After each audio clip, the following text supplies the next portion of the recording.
Bukek Xiansu. Audiobook novel silat.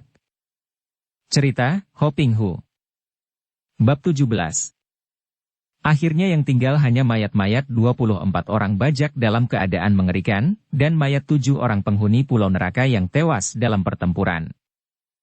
Ah, engkau pula yang menolong cucuku, Tai Hiap. Ou Kong Ek dituntun anak buahnya datang mendekat. Sin Liong mengerutkan alisnya. Tucu, engkau sungguh kejam, membunuh mereka seperti itu. Kakek itu terbelalak. Aku? Kejam? Dan mereka ini? Dia menuding ke arah mayat-mayat para bajak laut. Dan hei, siapa dia ini? Ah, bukankah dia ini pemimpin mereka? Ou Kong Ek sudah melangkah maju menghampiri Koan Sek yang berdiri dengan muka pucat. Tahan dulu, Tocu. Memang dia pemimpin bajak, akan tetapi nyawa cucumu berada di dalam tangannya. Soan Chu. Ou Kong Ek memandang tubuh darah yang dipondong oleh Sin Liong dan berada dalam keadaan pingsan itu. Mengapa dia? Terkena senjata beracun. Kemudian dia memandang Koan Sek dan membentak, "Hayo kau berikan obat penawar senjata gelapmu."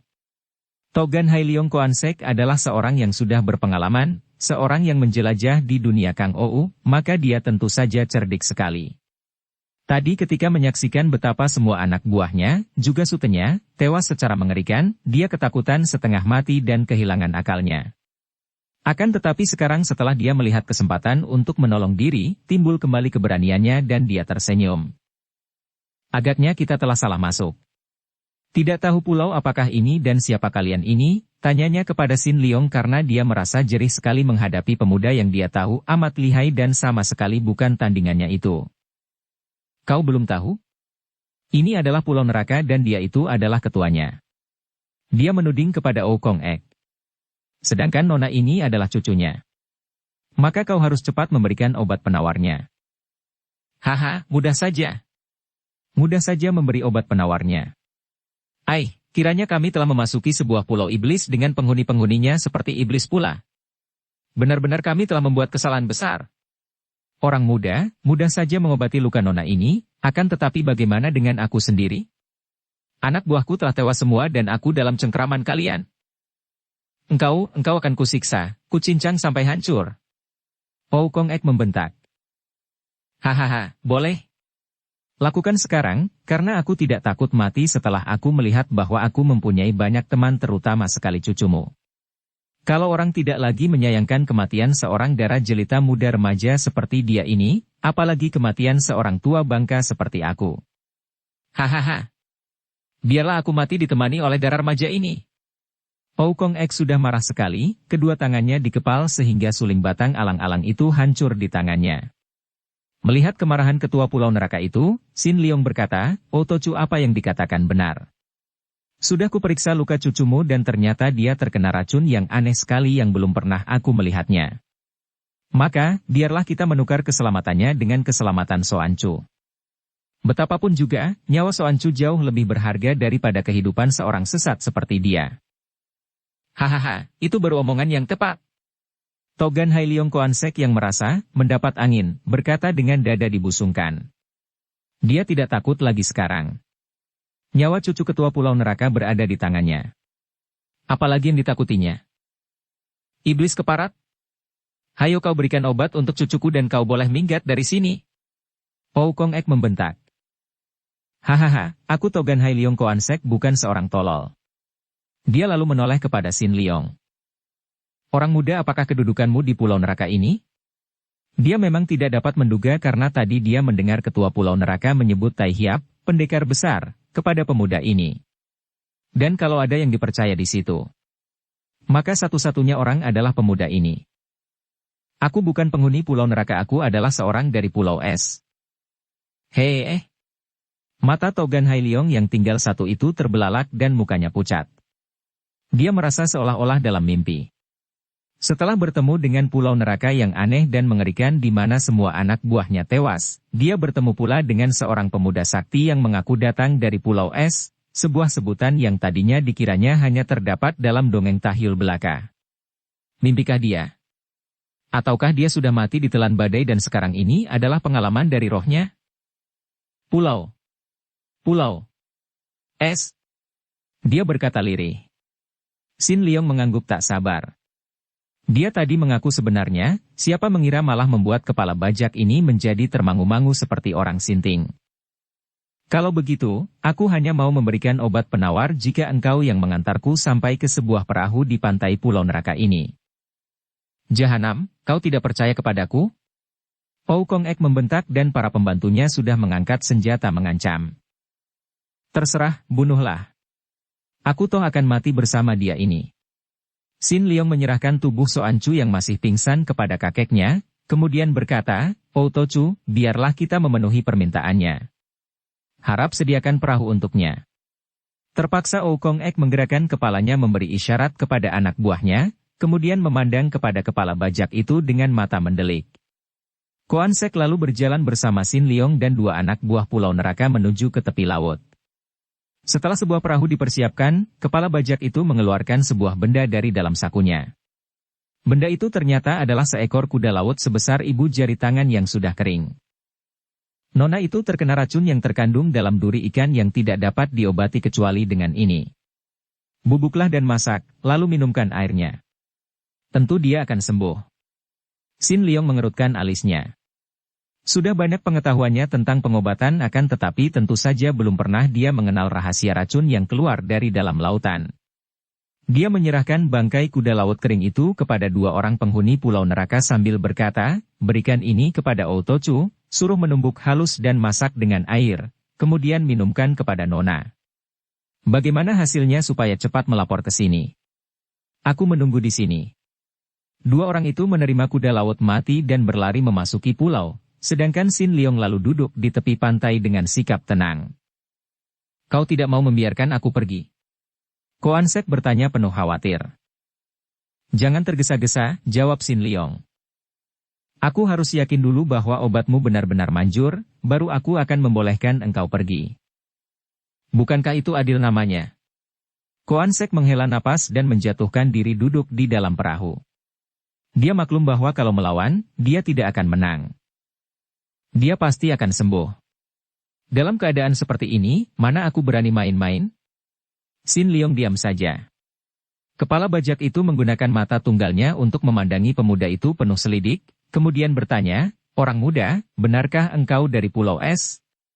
Sin Leong mengangguk. "Dan siapa namamu?" "Kua Sin Leong." "Mengapa engkau bertanya-tanya?" "Tadinya aku mengira bahwa Pulau Es hanyalah sebuah dongeng." Memang sekarang hanya tinggal dongeng." Sin Leong berkata sambil merenung jauh membayangkan keadaan Pulau Es yang telah terbasmi oleh badai dan kini tinggal menjadi sebuah pulau kosong yang menyedihkan. "Nguk, nguk." Sin Leong menoleh dan tersenyum, enci beruang. "Kau menyusulku?" Beruang itu menghampiri dan memperlihatkan taringnya ketika dia melihat Koan Sek di atas perahu di depan pemuda itu. "Binatang yang hebat," Koan Sek berkata dan bulu tengkuknya berdiri. "Pemuda ini seperti bukan manusia biasa. Dan mempunyai binatang peliharaan seperti itu." "Kau bilang tadi, tinggal dongeng apa maksudmu?" "Tidak apa-apa, lupakanlah," kata Sin Leong sambil mengelus beruang yang sudah bertiarap di depannya. "Orang muda Shikwa, Tai Hiap, kenapa kau mau membebaskan aku?" Sin Leong mengangkat mukanya memandang dan kepala bajak itu menjadi lebih heran lagi melihat betapa pandang mata pemuda itu sama sekali tidak membayangkan kebencian atau permusuhan dengannya. "Mengapa tidak? Engkau pun membebaskan Soan Chu." Sin Leong menengok dan tampaklah dua orang tadi datang berlari-lari. "Kua Tai Hiap, Nona sudah sembuh?" Sin Leong mengangguk kepada Koan Sek. "Pergilah, cepat. Lebih cepat lebih baik dan harap kau jangan sekali-kali mendekati pulau ini." Koan Sek menjawab, "Terima kasih. Satu kali pun sudah cukuplah." Dia mengkirik. Pulau iblis seperti ini siapa yang ingin melihatnya lagi? Dia lalu menggerakkan dayungnya dan perahu meluncur cepat meninggalkan pulau neraka. Ketika Sin Leong bersama beruangnya tiba kembali ke tengah pulau benar saja bahwa Soan Chu telah sembuh sama sekali dari pengaruh racun. Hanya luka di pahanya yang tinggal dan luka itu sudah diobati oleh kongkongnya. Para penghuni pulau neraka sedang sibuk menyingkirkan mayat-mayat yang bergelimpangan mengerikan itu dan Sin Leong lalu diajak masuk ke pondoknya oleh Ou Kong Ek dan Soan Chu. Tai Hiap, lagi-lagi engkau yang datang menolong kami, kata Oukong Ek. Kalau engkau tidak segera datang entah bagaimana dengan aku.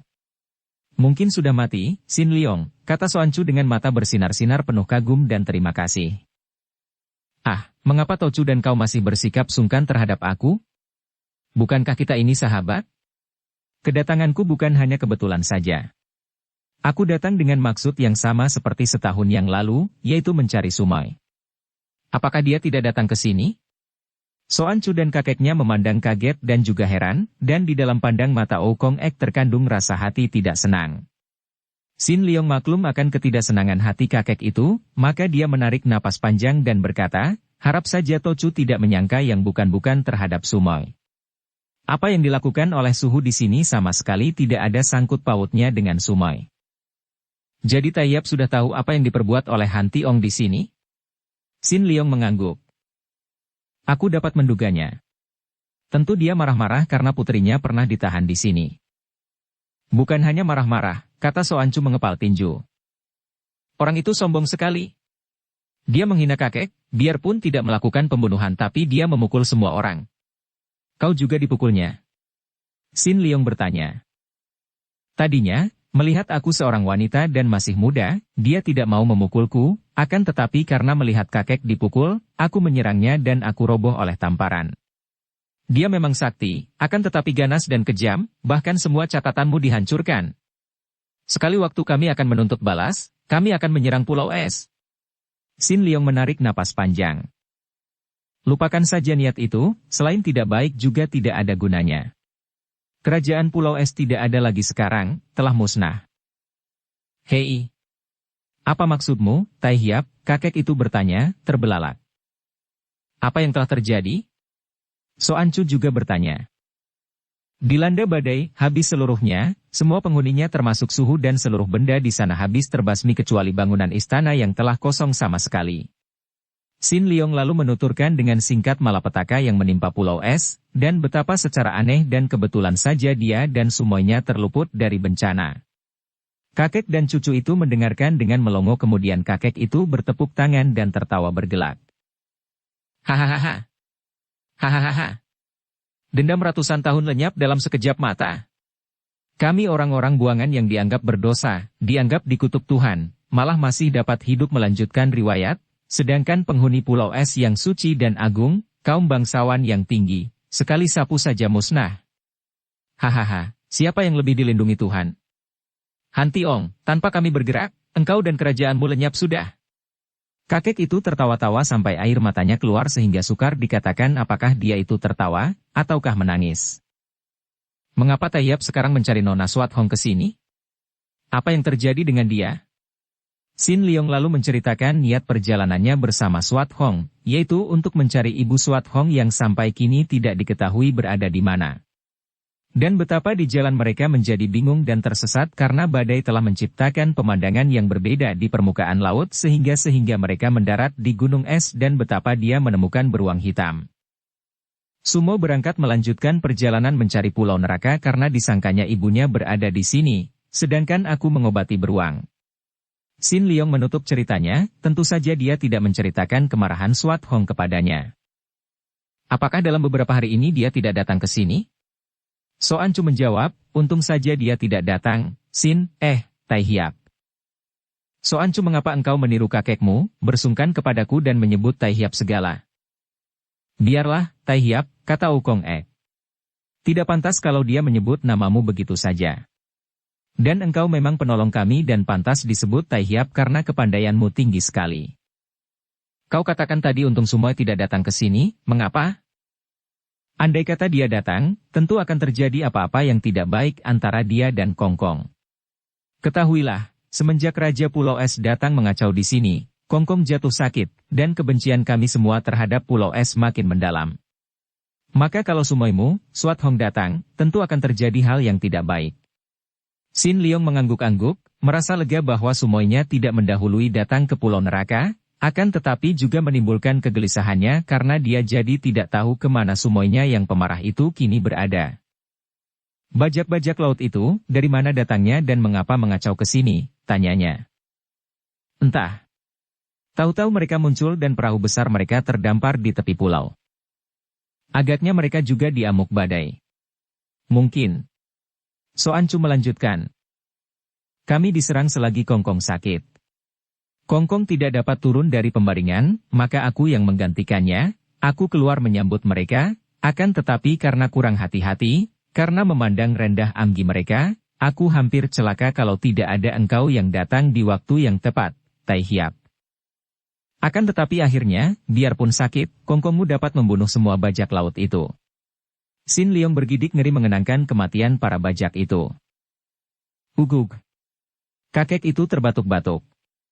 Bajak-bajak macam itu saja kalau aku tidak sakit, kalau Soancu tidak memandang rendah dan kalau para penghuni tidak baru saja diamuk badai, tidak ada artinya bagi kami. Kalau binatang-binatang pulau neraka tidak bersembunyi ketakutan diamuk badai, mana mereka mampu masuk? Sudahlah, sekarang saya hendak menyampaikan permohonan yang amat penting bagi Tai Hiap. Ah, Tocu, di antara kita yang sudah menjadi sahabat, perlu apa banyak sungkan lagi? Kalau ada sesuatu, katakanlah saja, mana perlu menggunakan permohonan lagi, jawab Sin Leong. Akan tetapi, tiba-tiba kakek itu turun dari bangkunya dan menjatuhkan diri berlutut di depan Sin Leong. Tentu saja pemuda ini menjadi sibuk sekali, cepat membangunkan kakek itu dan berkata, Tocu, harap jangan begini. Aku yang muda mana berani menerimanya. Ada keperluan apakah? Katakan saja, aku tentu akan membantumu sedapat mungkin. Sin Leong berkata dengan hati tidak enak, mengira akan menghadapi hal yang sulit. Setelah duduk kembali dan mengatur napasnya yang terengah-engah karena kesehatannya belum pulih kembali dan tubuhnya terasa amat lelah, kakek itu berkata, Kua Tai Hiap, aku sudah tua dan tidak mempunyai keturunan lain kecuali Soancu. Tai Hiap sudah melihat sendiri keadaan di Pulau Neraka yang merupakan tempat tidak baik untuk seorang dara seperti Soancu. Oleh karena itu, setelah kini kerajaan Pulau Es tidak ada, berarti bahwa Pulau Neraka telah bebas dan kami bukanlah orang-orang buangan lagi.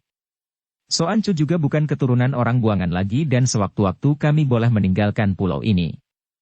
Karena itu, aku mohon dengan sepenuh hatiku, sudilah Tai Hiap membawa Soancu bersama Tai Hiap untuk mengenal dunia ramai, dan syukur kalau Tai Hiap dapat mengatur agar cucuku ini tidak usah lagi kembali dan tinggal di Pulau Neraka ini. Kuharap permohonan ini tidak akan ditolak oleh Tai Hiap. Sin Leong mengerutkan alisnya. Permintaan yang sama sekali tidak pernah disangkanya. Akan tetapi, Oh Tocu, hendaknya diingat bahwa aku sendiri adalah seorang sebatang kara yang tidak mempunyai apa-apa, tidak mempunyai tempat tinggal dan masih belum ku ketahui apa akan jadinya dengan diriku ini. Kalau Tai Hiap merantau, bawalah dia merantau, kemana saja aku sudah pasrah sepenuhnya. Baik dia akan Tai Hiap anggap sebagai sahabat, sebagai saudara, atau kalau mungkin.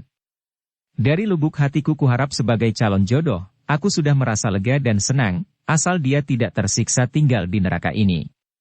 Sin Leong merasa sukar untuk menolak, akan tetapi juga berat untuk menerima, maka dia menoleh kepada Soancu dan berkata, soal ini sebaiknya kita serahkan kepada Soancu sendiri. Kalau memang dia suka merantau meninggalkan pulau ini, tentu saja aku tidak keberatan mengadakan perjalanan bersama.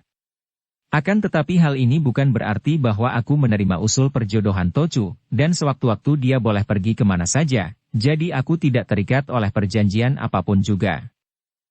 Tai Hiap, jangan khawatir.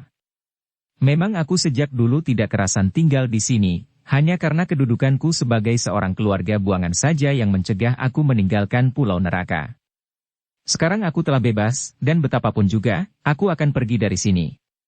Hanya kalau bersama Tai Hiap, tentu hati Kongkong akan merasa lebih aman, dan juga untukku sendiri yang tidak ada pengalaman, melakukan perjalanan bersamamu merupakan hal yang menyenangkan sekali. Aku hendak pergi mencari ayahku, Tai Hiap. Dan aku hendak mencari Suat Hong dan ibunya. Kalau begitu, mari kita mencari berdua, siapa tahu dalam mencari sumoimu itu, aku dapat bertemu dengan ayahku. Setelah mendapat banyak pesan dan melihat Kongkongnya, membawa pula bekal berupa pakaian dan sekantung emas simpanan Kongkongnya, berangkatlah Soancu bersama Sin Leong meninggalkan Pulau Neraka dengan sebuah perahu. Selama hidupnya yang 15 tahun itu, belum pernah Soancu meninggalkan pulau, maka setelah perahu meluncur jauh dan dia hampir tidak dapat melihat lagi Kongkongnya bersama semua sisa penghuni Pulau Neraka yang mengantarkannya sampai ke pantai, Soancu tak dapat menahan bercucurannya air matanya. Soancu, mengapa kau menangis? Kalau kau tidak tega meninggalkan kakekmu, masih belum terlambat untuk kembali, kata Sin Leong yang sebetulnya merasa tidak enak sekali memikul kewajiban ini. Biarpun dia tidak terikat sesuatu, namun sedikit banyak dia dibebani keselamatan darah ini, dan kalau darah ini wataknya seaneh Swat Hong, dia tentu akan menjadi lebih pusing lagi. Ah, tidak, Tai Hiap. Aku hanya merasa perih hatiku meninggalkan tempat yang sejak kulahir menjadi tempat tinggalku itu. Orang sedunia boleh menyebutnya pulau neraka, akan tetapi setelah aku berangkat meninggalkan pulau itu, terasa olehku bahwa di situ adalah surga. Sin Leong tersenyum dan mendayung perahunya lebih cepat lagi. Pernyataan yang keluar dari mulut darah ini merupakan pelajaran yang amat penting baginya, membuka matanya melihat kenyataan bahwa surga maupun neraka itu berada dalam hati manusia itu sendiri. Betapapun indahnya suatu tempat kalau tidak berkenan di hatinya, akan merupakan neraka. Sebaliknya betapapun buruknya suatu tempat kalau berkenan di hatinya akan menjadi surga. Jadi, baik buruk, senang, susah, puas kecewa, semua ini bukan ditentukan oleh keadaan di luar, melainkan ditentukan oleh keadaan hati dan pikiran sendiri. Keadaan di luar merupakan kenyataan yang wajar, dan hanya pikiranlah yang menentukan dengan menilai, membandingkan, maka lahirlah puas, kecewa, senang, susah, baik, buruk, dan lain-lain hal yang saling bertentangan itu. Bahagialah orang yang dapat menghadapi segala sesuatu dengan mata terbuka, memandang segala sesuatu seperti apa adanya, tanpa penilaian, tanpa perbandingan. Orang bahagia tidak mengenal susah senang, karena bahagia bukan susah bukan pula senang, bukan puas bukan pula kecewa, melainkan suatu keadaan di atas itu semua, sama sekali tidak terganggu oleh pertentangan-pertentangan itu. Perahu yang ditumpangi Sin Leong dan Soancu meluncur terus, ujung depannya yang meruncing membelah air yang tenang seperti sebuah pisau membelah agar-agar biru.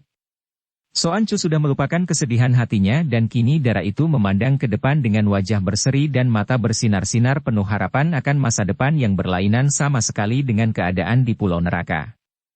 Banyak sudah dia mendengar dongeng kakeknya yang juga hanya mendengar dari nenek moyangnya tentang keadaan di dunia ramai, dan sekarang dia sedang menuju kepada kenyataan yang akan dilihatnya dengan mata sendiri. Pusat perkumpulan Pat Jiu Kaipang, perkumpulan pengemis tangan 8, berada di lereng pegunungan Henshan. Dari luar, tempat itu memang pantas disebut pusat perkumpulan pengemis karena hanya merupakan tempat di dataran tinggi yang dikelilingi pagar bambu yang tingginya hampir 2 kali tinggi orang. Pagar yang butut dan bambu-bambu itu mengingatkan orang akan tongkat bambu yang biasa dibawa oleh para pengemis. Akan tetapi kalau orang sempat menjenguk di dalamnya, dia akan terheran-heran menyaksikan sebuah rumah gedung yang pantas juga disebut sebuah istana kecil berdiri megah dan mewah sekali. Inilah tempat tinggal Pat Jiu Kaiong, si raja pengemis yang menjadi ketua Pat Jiu Kaipang di lereng Henshan. Pat Jiu Kaiong sudah berusia kurang lebih 70 tahun, akan tetapi dia masih kelihatan tangkas dan belum begitu tua, sungguh pun pakaiannya selalu butut, sebutut tongkatnya, sama sekali tidak sesuai dengan keadaan gedungnya. Hanya kalau hari sudah menjadi gelap saja maka berubahlah raja pengemis ini, pakaiannya diganti dengan pakaian tidur yang layaknya dipakai seorang pangeran. Dan mulailah kehidupan yang berlawanan dengan keadaan hidupnya di waktu siang, berbeda jauh seperti bumi dan langit. Di waktu siang, dia lebih patut disebut seorang pengemis kelaparan yang berkeliaran di sekitar rumah gedung itu. Akan tetapi di waktu malam, dengan pakaian indah dan tubuh bersih, dia bersenang-senang makan minum dengan hidangan serba lezat dan mahal, dilayani oleh 5 orang selirnya yang muda-muda, cantik dan genit. Pat Jiu Kaiong tinggal di dalam istananya yang mewah akan tetapi yang dikelilingi pagar bambu tinggi sehingga tidak tampak dari luar itu bersama 5 orang selirnya, 5 orang pelayan dan selusin orang anak buahnya yang merupakan pengawal-pengawalnya. Selusin orang ini tentu saja merupakan tokoh-tokoh dalam Pat Jiu Kaipang, karena mereka adalah pembantu yang boleh diandalkan, atau juga murid-murid tingkat 1 dari raja pengemis itu. Para pengawal itu melakukan penjagaan siang malam secara bergilir dan mereka tinggal di dalam rumah samping di kanan kiri istana ketua mereka. Adapun Pat Jiu Kaipang mempunyai anggota yang banyak dan yang tersebar luas di kota-kota. Dengan mengandalkan nama besar perkumpulan itu, terutama sekali nama besar Kaiong, para anggota itu dapat mengumpulkan sumbangan-sumbangan yang besar dan sebagian daripada hasil sumbangan ini mereka setorkan kepada Pat Jiu Kaiong. Inilah yang membuat raja pengemis menjadi kaya raya dan dapat hidup mewah sekali. Selusin orang pembantunya, selain pengawal dan penjaga istananya, juga bertugas untuk turun tangan mewakili ketua mereka apabila ada cabang yang kurang dalam memberi setoran. Pajiu Kaiyong sendiri yang sudah hidup makmur jarang meninggalkan istananya di Hengsan. Hanya urusan besar saja yang dapat menariknya pergi meninggalkan tempat yang amat menyenangkan hatinya itu.